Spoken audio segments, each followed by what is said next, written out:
বললে বিশ্বাস করবে কি না জানি না, তবে আমার জীবনে এমন একটা ঘটনা আছে যা সত্যিই ভয়ঙ্কর। কিছু বছর আগে আমি বামনা সদর মসজিদে মুয়াজ্জিনের চাকরি করতাম।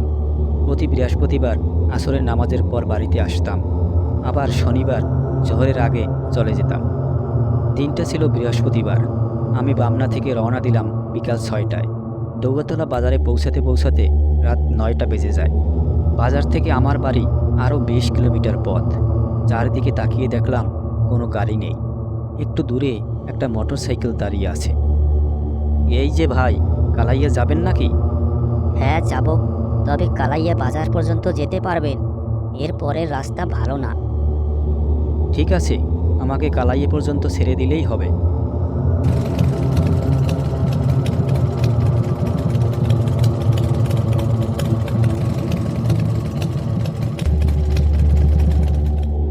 কালাইয়া যখন পৌঁছাই তখন রাত্র 10টা।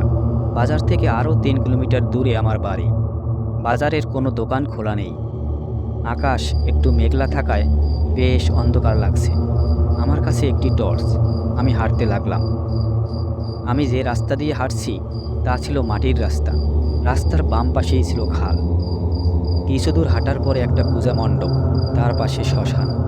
শ্মশানটার দিকে যখন তাকালাম, মনে হলো কেউ যেন আমাকে ওখান থেকে দেখছে। কেউ যেন দৌড়ে আসবে আমাকে নিতে। অন্ধকারে ভালো দেখতে পাচ্ছি না, কিন্তু মনে হচ্ছে কেউ বুঝি আমাকে আড়াল থেকে দেখছে, আমাকে অনুসরণ করছে। আমার পেছনে বুঝি কেউ আছে। দোয়া পড়তে থাকি মনে মনে। প্রথমে কিছু মনে থাকলেও পরেরগুলো ভুল হতে থাকে। হঠাৎ কতগুলো কুকুর ভয়ঙ্করভাবে গর্জন করতে করতে ছুটে এলো। আমি প্রাণপণে দৌড়াতে থাকলাম। ভাবলাম এই বুঝি শেষ, আজ আর বাড়ি ফেরা হবে না। একমাত্র ছোট্ট মেয়েটার মুখ মনের মধ্যে ভেসে উঠল। ভীষণ কান্না পেল। বাঁচার জন্য মরিয়া হয়ে দৌড়াতে লাগলাম।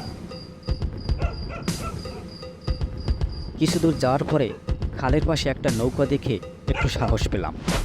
ও ভাই, ও ভাই, কেউ কি আছেন? ও মাঝি ভাই। কারো কোনো সাড়া শব্দ নেই। আমি আরও এগিয়ে গিয়ে নৌকার পাটাতনে লাইট মারি। হঠাৎ নৌকার মধ্যে যাকে দেখলাম তাকে আমি চিনি। তার নাম গফুর। আরে এই সময় তুমি এখানে কি করছো? আর কখন থেকে ডাকছি, কোনো সাড়া দিচ্ছ না? আমি না থাকলে আপনারে এত রাতে পার করত কে? এত রাত? কথাটা শুনে আমি ঘড়ির দিকে তাকালাম। ঘড়িতে তখন 1:55। আমি যেন আকাশ থেকে পড়লাম। এত সময় তো হতে পারে না। আমি কি 3 ঘন্টা ধরে হাঁটছি? মোটের পরে 30 থেকে 40 মিনিটের রাস্তা। আমি গফুরকে কিছু বুঝতে দিলাম না। গফুর, আমাকে একটু পার করে দে।